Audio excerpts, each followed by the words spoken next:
खानापूर तालुक्यातील पहिले advanced route canal treatment व कृत्रिम दंतरोपण म्हणजेच डेंटल इम्प्लांट सेंटर आता विट्यात सुरू झाले। येथे ॲडव्हान्स्ड रूट कॅनॉल म्हणजेच रूट कॅनॉल ट्रीटमेंट ही पूर्वीच्या पद्धतीने 3, 4 किंवा 5 सेटिंगमध्ये केली जात होती। तीच ट्रीटमेंट लॅबेमोड सारख्या ॲडव्हान्स दुर्बिणीद्वारे केवळ एकाच सेटिंगमध्ये किंवा एकाच विजिटमध्ये पूर्ण होते। त्यामुळे कमी कालावधीत जर जास्त दातांची ट्रीटमेंट असेल तर 2 ते 3 सेटिंगमध्ये ब्रिज बसवण्यासारख्या ट्रीटमेंट देखील पूर्ण होतात। तसेच या हॉस्पिटलमध्ये स्वतंत्र कृत्रिम दंतरोपण म्हणजेच डेंटल इम्प्लांटसाठी ऑपरेशन थिएटर असणारे हे तालुक्यातील पहिलेच डेंटल हॉस्पिटल आहे। येथील सर्व ट्रीटमेंट हॉस्पिटलमधीलच तज्ज्ञ डॉक्टर्स पूर्ण करतात। डॉक्टर पृथ्वीराज देशमुख व डॉक्टर पूजा देशमुख हे रूट कॅनॉल व इम्प्लांटमधील अनुभवी व दातांमधील MDS म्हणजेच मास्टर्स ऑफ डेंटल सर्जरी हे डिग्री प्राप्त असून सर्वच अत्याधुनिक ट्रीटमेंट ह्या एकाच छताखाली केल्या जातात। चला तर मग आपल्या दातांच्या कुठल्याही समस्यासाठी आजच भेट द्या। आमचा पत्ता डॉक्टर देशमुख सुपर स्पेशालिटी दातांचा दवाखाना व रूट कॅनॉल स्पेशालिटी सेंटर, दृष्टी हॉस्पिटल शेजारी, यशवंत नगर, विटा। नमस्कार, प्राईम न्यूजमध्ये आपल्या सर्वांचं स्वागत। आपण आज बघतोय की विटा सराफ असोसिएशनचे पदाधिकारी इथं सगळे जमलेत। त्यांनी आज संपूर्ण सराफ व्यवसाय आज बंद ठेवलेला आहे। याचं कारण असं आहे की अहिल्यानगरमध्ये कोतवाली पोलीस ठाण्याचे PSI गणेश देशमुख यांनी त्या अहिल्यानगरमधील सराफ व्यावसायिकांना अमानुषपणे उचलून नेऊन मारहाण केली आणि तपासाच्या नावाखाली एक प्रकारे त्यांच्यावर दादागिरीच केल्याचं आपल्याला पाहायला मिळते आणि त्याचा निषेध करण्यासाठीच हे सगळे सराफ व्यावसायिक इथं जमलेले आहेत। तसं पाहिलं तर सराफ हा आज समाजातील एक महत्त्वाचा आणि प्रतिष्ठित घटक म्हणून त्यांच्याकडे पाहिलं जातं। त्या सराफ व्यावसायिकांचा कसलाही त्रास समाजाला किंवा कुठल्याही गोष्टीला होत नाही आणि असं असताना शांतपणे ते त्यांचा व्यवसाय करत असतात आणि सामाजिक बांधिलकी जपण्यामध्ये ते नेहमी अग्रेसर आणि आघाडीवर असतात। हे गणेश देशमुख म्हणून जे PSI होते त्यांनी एका दरोडा किंवा खोटा बनाव केल्याचं आपल्याला इथं पाहायला मिळतं आहे आणि त्यांनी एका सराफांना तिथल्या उचलून नेऊन अमानुषपणे मारहाण केली, त्यांचा माल जप्त केला। खरं वास्तविक कायद्यानं तसं त्यांना कुठलाही अधिकार नव्हता, परंतु अक्षरशः दादागिरी करत त्यांनी त्यानंतर जे त्यांचं संरक्षण पथक गेलं होतं त्यांनाही प्रचंड अमानुषपणे मारहाण केली। आता पोलीसच जर असं करायला लागले, कारण पोलीस हा समाजाचा रक्षक म्हणून पाहिलं जातं। समाजामध्ये कुठलीही घटना घडली तर प्रत्येकजण पोलिसांकडे अगदी काळजीनं त्यांच्याकडे जातं की यातून आम्हाला ते सोडवू शकतील, परंतु त्यांची जर दादागिरी सुरू झाली तर मात्र प्रचंड अडचण येते। आज आपण इथे काही सराफ असोसिएशनचे पदाधिकारी आहेत, त्यांची चर्चा करतोय। नेमकं काय सांगाल, काय झालं? अहिल्यादेवी नगर येथे कोतवाली पोलीस स्टेशनमध्ये त्या परिसरात एका सराफावरती चोरीचा आळ घालून त्याला उचलून नेलं आणि त्याच्यावरती रिकव्हरी करून घेतली, त्याला मारहाण केली। तसेच आमची जी काही संरक्षण समिती असती जिल्हा वाईज तालुका वाईज, ती समिती ज्यावेळी तिथं गेली त्या समितीलासुद्धा उद्धटपणे जी वागणूक दिली, त्यांना शिवीगाळ केली, मारहाण केली। अशा पद्धतीनं जर होत असेल तर हा व्यवसाय आम्ही करायचा कसा? कुणी उद्या आमचं येऊन बोट दाखवल, त्याला उचलून तुम्ही रिकव्हरी करणं योग्य नाही आणि ह्या घटनेचा आम्ही जाहीररित्याचा धिक्कार करतो, निषेध करतो आणि इथून पुढं असं होऊ नये आणि त्यांना आम्ही पाठिंबा देतो त्या सराफांना। नेमकं काय सांगाल, अशा घटना वारंवार घडतायत, तुम्हाला त्रास होतोय त्याचा?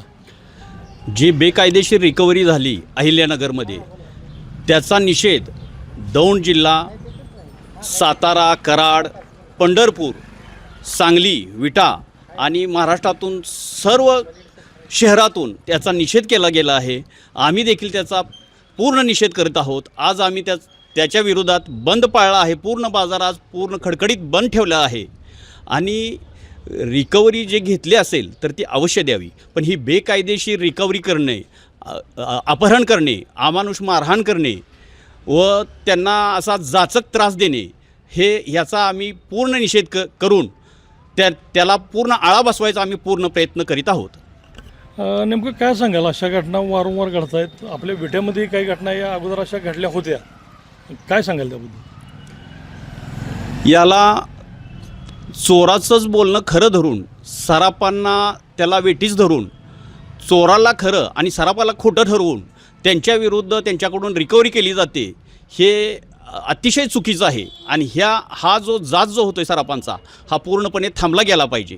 त्याच्याविरुद्ध हे सर्वांची चळवळ आहे, आमच्या सर्व सराफांची. पोलिसांकडून संरक्षण मिळायला पाहिजे, तर हे उलटंच घडते. नेमकं काय वाटतं? पोलिसांचं संरक्षण तर मिळालंच पाहिजे, पण साहेबांनी जे सांगितलं, चोरांना ते जे चोर सांगतील त्या पद्धतीने ते मान्य करतात आणि पोलीससुद्धा त्या पद्धतीने कारवाई करतात. पण पोलिसांनी पूर्ण त्याची चौकशी करावी आणि सराफांना व्यवस्थित त्याचं संरक्षण द्यावं, ही आमच्याकडून आमची इच्छा आहे. गेली कित्येक वर्ष आपण सराफ व्यावसायिक म्हणून आज या सराफ असोसिएशनमध्ये आहात. नेमकं काय सांगाल, पोलिसांकडून असं का घडते? कसं आहे, एकतर कसं चोरानं चोरी केल्यानंतर जे बोट दाखवतो, खरोखर त्यांना बाबा इथं दिलं आहे का, ही जे आपण त्याने पोलिसांनी चौकशी केली पाहिजे. तुम्ही चोराला, तो चोर आहे आणि त्याच्यावर विश्वास ठेवून आम्ही प्रामाणिकपणाने धंदा करतो, त्यांना तुम्ही आरोपी म्हणून म्हणजे किंवा आम्ही एक गुन्हेगार असलं म्हणजे तुम्ही एकदम म्हणजे जबरदस्तीनं किंवा खाकीचं ही दाखवणे, ही जरा म्हणजे चुकीचं वाटते. ह्याच्याबरोबर पूर्णपणे आळा बसला पाहिजे. आणि अहिल्यानगरमध्ये घडलेली घटना आहे, ते पूर्णपणे तिने जबरदस्तीनं रिकव्हरी करून नेलेले आणि त्यांना मारहाण केली. त्याच्या विरोधात आम्ही आज निषेध करून पूर्ण सराफपेठ बंद ठेवतो. PSI गणेश देशमुख यांनी हा कारनामा केला आहे, तर नेमकी काय शिक्षा झाली पाहिजे त्यांना? आता कसं आहे, कायद्यानं जर ते खरोखर जर दोषी असतील तर कायद्यानं जे काय असेल ते त्यांना शिक्षा झाली पाहिजे. आपण बघतोय की आपल्या या परिसरातील गलाई बांधव व्यवसायाच्या निमित्तानं संपूर्ण देशभर विखुरलेला आहे आणि छोट्या मोठ्या घटना सुरुवातीला घडत होत्या, परंतु पोलिसांचा त्रास नंतर प्रचंड वाढू लागला आणि पोलीस सराफ व्यावसायिकांना अगदी हेरून त्रास देत असल्याचंही अनेक वेळा निष्पन्न झालं आहे. फक्त चोरानं सांगितलं आणि चोरानं बोट दाखवलं म्हणून कुठलीही शहानिशा न करता, ते खात्री न करता त्याला उचलून नेणं, त्यांना मारहाण करणं, त्यांचा माल जप्त करणं, हे तर खरं कुठल्या कायद्यात बसत नाही आहे. परंतु तरी या गणेश देशमुख यांनी प्रचंड मारहाण केलेली आहे आणि एक वेगळी दहशत निर्माण केली. जर पोलीसच सराफ व्यावसायिकांना अशा पद्धतीचं वागणूक देत असतील तर तो पोलीस म्हणजे ते गणेश देशमुख सर्वसामान्य लोकांना कशी ट्रीटमेंट देत असतील हे यावरून दिसतंय. ते प्रचंड लूट त्यांची सुरू असणार आहे. त्यामुळंच आज सगळे सराफ व्यावसायिक एकवटलेत आणि आपला व्यवसाय बंद ठेवून त्यांनी या गणेश देशमुखला कायमचं बडतर्फ करावं अशा पद्धतीचं निवेदन प्रत्येक राज्यामध्ये, प्रत्येक शहरामध्ये, जिल्ह्यामध्ये जिल्हाधिकारी असतील, तहसीलदार असतील, पोलीस स्टेशन असतील यांना दिलं आहे. परंतु आता सोशल मीडियावर आपण बघतोय की याची बातमी अजून तरी कुठं व्हायरल झालेली दिसत नाही.